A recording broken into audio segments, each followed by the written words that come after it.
We're here to bring a new type of news show.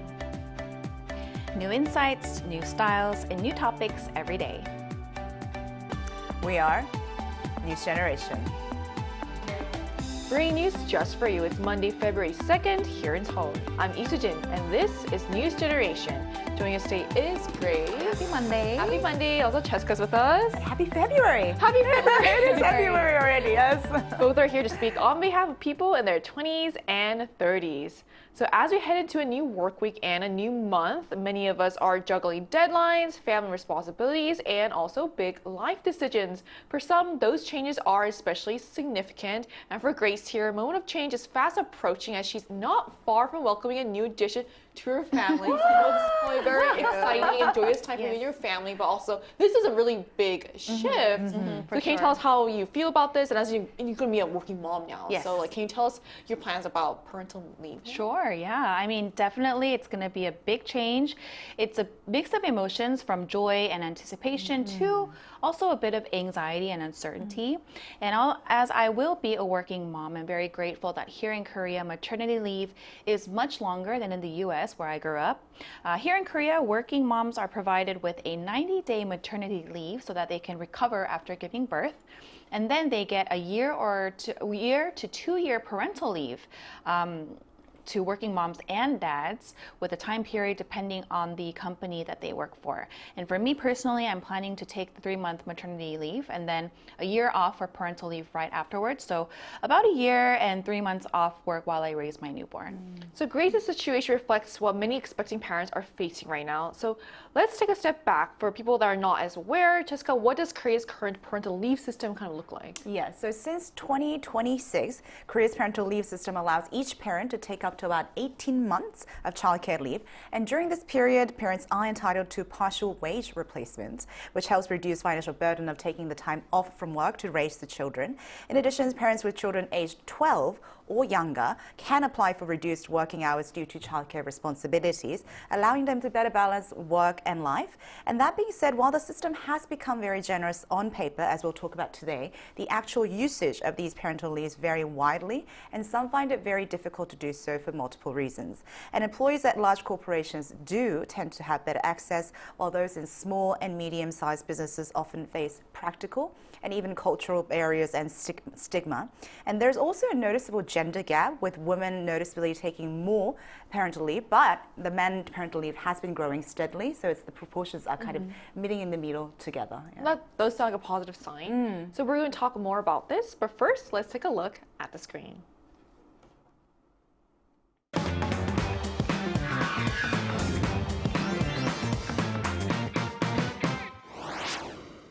One area the South Korean government has focused on in its efforts to boost the country's birth rate is expanding and improving the parental leave system. For many working parents, balancing the responsibilities of raising a child while maintaining a career is no easy task. But in some cases, extended leave has also placed added pressure on the colleagues left behind. Today on News Generation, we take a closer look at how parental leave is reshaping workplace dynamics, how conflicts can be addressed, and what kind of mindset is needed for a more sustainable and supportive social community. So as we just saw in the video, Korea's parental leave system has significantly expanded in recent years as part of broader efforts to address the low birth rate. But despite these changes, taking parental leave isn't always as straightforward as it looks on paper. So how is parental leave actually perceived and experienced in Korean workplaces today, Grace? In Korea, with the growing social consensus on the need to address the low birth rate, the number of people taking parental leave has more than doubled in the past decade. Despite this, parental leave is still perceived as a conscious act, not a legitimate right. In fact, one survey found that 72% of workers worry about their workload increasing when a colleague takes parental leave. And this is partly due to the fact that team members often fill in the positions of those on parental leave rather than the company hiring replacements. So let's take a look at another survey conducted on what really happens when a team member at work goes on parental leave. According to respondents, we can see that 61% said the tasks of the person on parental leave is allocated to the existing coworkers, while only 37% said that replacement employees were hired for the duration of the leave. Right, so what's striking is that even as more people are taking parental leave, many coworkers still feel the pressure.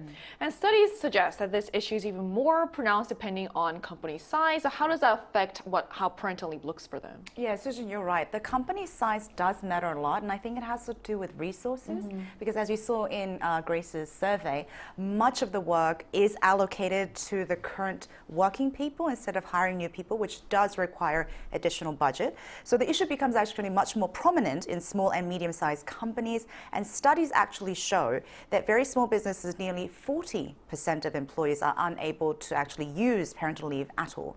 So let's quickly take a look at the screen to see some of the reasons that people find it difficult to ask parental leave in small businesses. Now, according to a survey from Korea Women's Development Institute, about 1/3 of them actually said that workplace culture felt discouraging in terms of taking a parental leave. The other two reasons sharply point at the fact that there isn't a proper workplace replacement for those taking the leave. Therefore, the increased workload for other colleagues and managers become a big reason and hurdle for a lot of people wanting or needing to take the leave.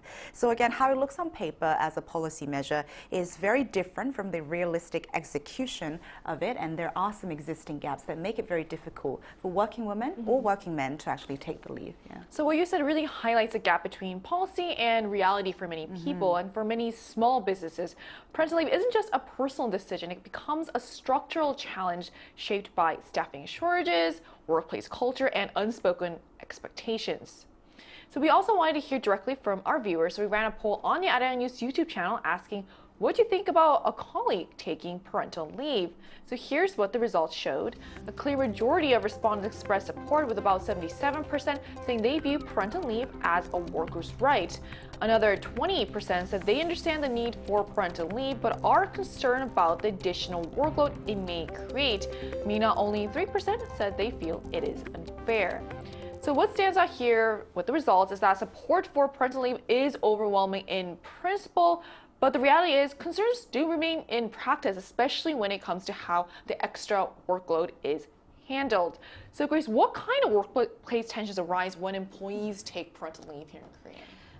Although parental leave is a legally mandated right, if it's a busy team or if replacements are not readily available, coworkers of the person on leave often are the ones who have to take on an increased workload, leading to complaints. And I mean, honestly, I can see why that happens. And if I wasn't married and I wasn't having a kid and I wasn't planning to in the future, I could see why that may feel unfair to the people that have to take on an additional workload.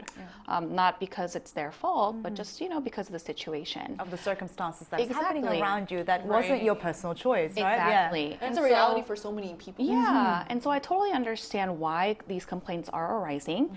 And I also heard that older generations who didn't have access to these newer government mandated benefits also reported feeling dissatisfied since they had to work and raise children simultaneously in a much more difficult situation in the past. So it seems like the issue isn't just about the legal right to take leave, but how it impacts colleagues when proper support systems are still lacking. And with societal views on childbirth shifting, some are even questioning the fairness of these benefits, especially for those who've had to raise children without them or who don't plan to have children. So what are other legal benefits, Jessica, like reduced work hours, are affecting workplaces these days? And Susan, I just want to also add that as a career woman, because Grace mentioned something really important, I think it also depends on the industry.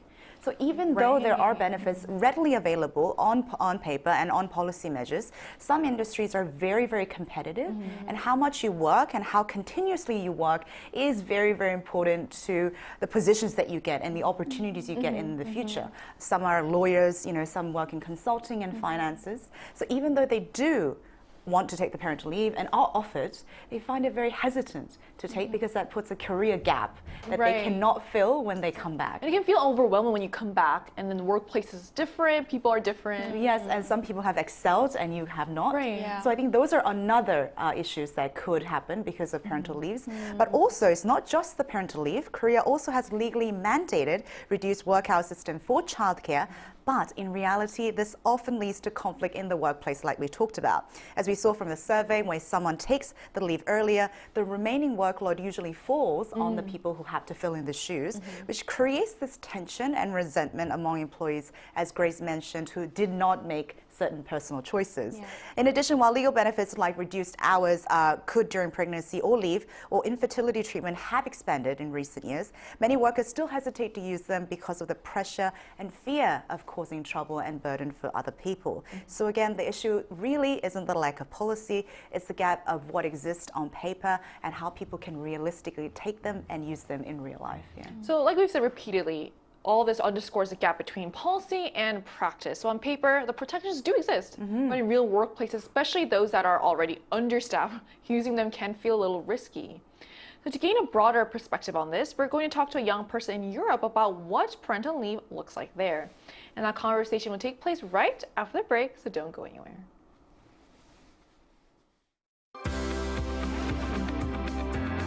NewsGen wants to hear from you. Go to YouTube and search out Channel Arirang News.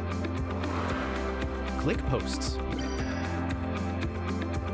and cast your vote in the poll. Make a new type of news with us. Joining us today is Alanya, who's from South Africa and is currently studying international law and politics at a college in Amsterdam. So hello, thank you so much for connecting with us today. Good morning, everyone. Thanks for having me. Good morning. So how is parental leave, in your opinion, viewed in the Netherlands? So I think comparatively speaking, the Netherlands does have a good parental leave system. And it is generally a very accepted right by society. However, the financial aspect is difficult for parents to take the full leave. So essentially what happens is that pregnant people are entitled to 16 weeks off, 6 of them after birth, and no, other way around. 6 of them during pregnancy and 10 of them after birth. And a lot of parents want them to take the full 6-week postpartum leave. However, the big problem is that only 1/5 of this time is paid. And because like many other countries, the Netherlands is facing inflation, housing crisis, a lot of couples can't afford to take this time off. And that leads to around 16% of partners and new parents to take no more than the regular paid parental leave, which I think is around 5 days. So instead of 10 weeks off, they only do 5 days. And an additional complicating factor in the Netherlands is that childcare centers are receiving an influx of children, but a shortage of staff, and that makes it very difficult for people to return to work. I think there's a combination of like financial risk, but also infrastructure. And the parental leave is not a hot topic, societally speaking, it does have its issues.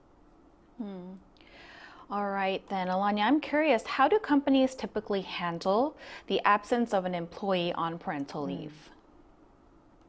So I first want to say that 1 in 12 mothers don't take the full statutory maternity leave. So I think that already says a lot about how the Dutch work environment works with it. So because the parents, mothers and fathers, don't actually take most of the time off, the companies don't experience the biggest shortage of workers. And as mentioned before, it depends on what industry you're working in. If you're a teacher, they obviously have to hire somebody. Otherwise, most parents will go back to work, especially after COVID. It's become possible to work online, so it's a bit easier for parents to get back into the work scene. However, they do choose to extend their parental leave. It makes them seem a bit less involved, and the employers sometimes actively discourage them from taking the parental leave. And so in this case, it's kind of special system in the Netherlands where you are not forced to take your time off all at once. So you have your legally given right to take off time to be a parent. But what parents do is then take 1 day off. So 1 day is for the dad, and 1 day is for the mom, and they call it mamadag or papadag, and that makes it a bit easier split the workload, and then for parents to also go back into the workforce. So that's kind of how the corporate environment handles having the new parents.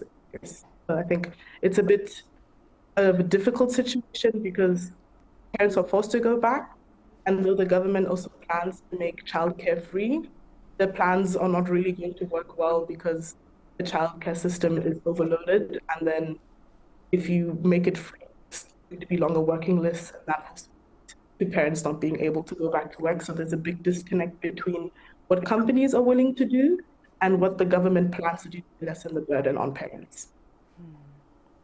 I mean, you gave great answers in terms of the gap between the reality and what the policy is, and we also talked about it here in the studio today. But what do you think needs to change in the society for parental leave to be more accepted widely by colleagues and people around them? So I think rather than parental leave in European countries not being accepted, it's just a very big financial issue because a lot of people feel like their taxes are being used for something that doesn't really affect them.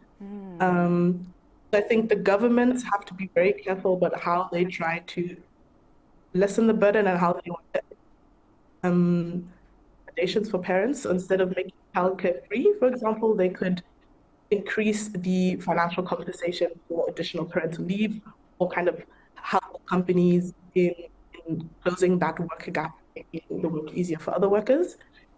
In addition to this, I also think that companies have to recognize that parents taking parental leave is a business benefit, because if parents have a better work-life balance, then they're also less prone to burnout and they can work more effectively. So if the employees feel supported by the companies and the governments, their motivation and capability to bring inclusion into the workplace really increases. So the bottom line is that Dutch work culture needs to adapt a mentality where longer parental leave, not parental leave itself, but just a longer period positioned as a core right, not a tax burden. And so I think maybe clear about rights and how contract termination conditions are allowed and how the governmental regulations work. I think that could reduce stigma at the workplace, also force companies to be more accommodating. But yeah, I think we can only really make effective policy when the companies and the government work on a similar level. I mean, it's really clear that this is a very difficult issue to tackle anywhere in the world, I guess. So yeah, thank you so much for sharing your insight with us today, Alanya. Thank you, it was my pleasure. Thank you. So we just heard from a student in the Netherlands about how parental leave is viewed there, how companies are handling it, and what more needs to be done to improve the perception around it. So since we've listened to how parental leave is handled in the Netherlands, let's turn our focus back to how we can address workplace conflicts arising from parental leave right here in Korea. So Grace, in your opinion, what's the most effective way to solve these conflicts here? Obviously, I think the best solution is to hire replacement workers, but sometimes this is not always possible and can be challenging for certain companies. The only way to avoid dissatisfaction of employees is to ensure that there wouldn't be any unfair work distribution because of someone on leave. And recently, more companies are offering so-called colleague allowances for the existing team members of those on parental leave. Companies like Tucson Group and Lotte Department Store offer these types of stipends to workers that do have to take on additional work to offer some kind of incentive for doing so. Still, financial incentives alone aren't the ultimate solution for this. Right. So, I mean, it seems that providing additional financial support in the form of something like colleague allowance sounds like it is a positive step toward easing the burden on coworkers. But the reality is that solving the root of the problem cause of these tensions requires more than just financial incentives, and it's about also fixing deeper problems within the system. So then how can the system be improved to reduce these conflicts? Yeah, I think that's $1 million question that Right. could save a lot of companies. But some argue that we do need to address the issue at a more fundamental level, like you said, Sujin, such as actually improving the system for hiring replacement workers and tackling Korea's long-standing culture of excessive working hours. I think nowadays, because many young women and men actually choose either not to have children, or there are people that do want it but can't have, if the pressure and burden fell on them, the resentment would continue, and it's quite inevitable. And this will go against creating a healthy, productive, and collaborative work culture, as our interviewee mentioned. And to remove that stigma, structural changes do need to happen alongside parental leave policies. Maybe creating workplace where flexible work arrangements are possible, hiring substitute for those on absence that happen quite seamlessly. So when people are submitting for parental leave, they don't feel the pressure of having to do so. Right. So it's really important to ensure a more flexible work environment for everyone, not just for those on parental leave. So Grace, you're obviously this issue is hits close to home for you. So what attitudes do you think both married and unmarried women should have? Well, I think it goes both ways. It requires understanding from both sides.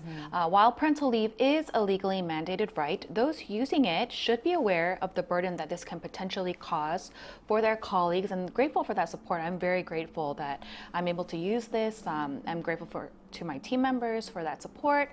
From the other side, I think for those that haven't gotten married, haven't had children, and don't plan to have children, but you just never know what could, happen in the future. I think they should also be kind of thankful that these legislations are in place, that these benefits are available to them if they do need to use them in the future.